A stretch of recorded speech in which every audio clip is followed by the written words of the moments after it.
Nakaranas ka na bang magtrabaho sa isang flower shop? O may na-experience ka bang nakakatakot sa isang flower shop? Tunghayan ang ating kwento ngayong araw na ito na pinamagatang flower shop at humanda sa pagpasok sa takip siling. Ako nga pala si Nonoy, edad 28 at kasalukuyan nagtatrabaho sa isang flower shop dito sa Parañaque.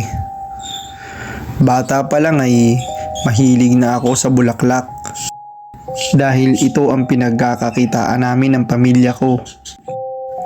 Tagagawa ng mga bulaklak sa patay ang business ng pamilya ko. Bata pa lang ako noon nung nabubuhay pang itay ay kasama niya ako sa paggawa. Tinuturuan niya ako kung paano ang tamang paglalagay ng mga bulaklak sa sponge foam. Kasi nga naman, pag magkamali kay baka masayang nga naman ang halaman at bulaklak na ilalagay mo sa foam. Kasi mahal din yun.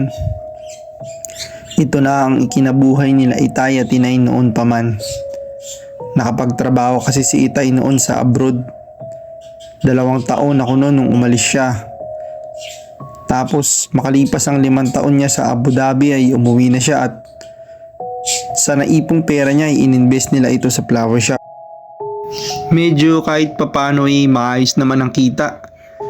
May mga pasulpot-sulpot na nabili o minsan naman ay nagpapagawa ng bouquet para gamitin sa mga anniversary, sa mga surprise o sa mga event. Tapatan din namin ang isang kilalang memorial park sa Parañaque. Kaya sa tuwing araw ng mga patay halos maubos ang mga bulaklak namin dahil sa hindi magkamayaw na bumibili. Hindi sa pagmamayabang, isa kami sa mga sikat na nagbebenta ng bulaklak roon.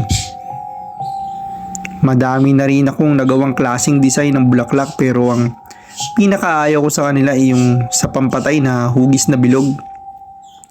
Bukod sa dahil sa pampatay iyon ay nung namatay na rin ang inay, ako ang gumawa ng ganun niya kaya ayaw ko nun kasi naalala ko yung araw na yun. 17 taong gulang ako nung mawala siya kaya lubos akong nalungkot.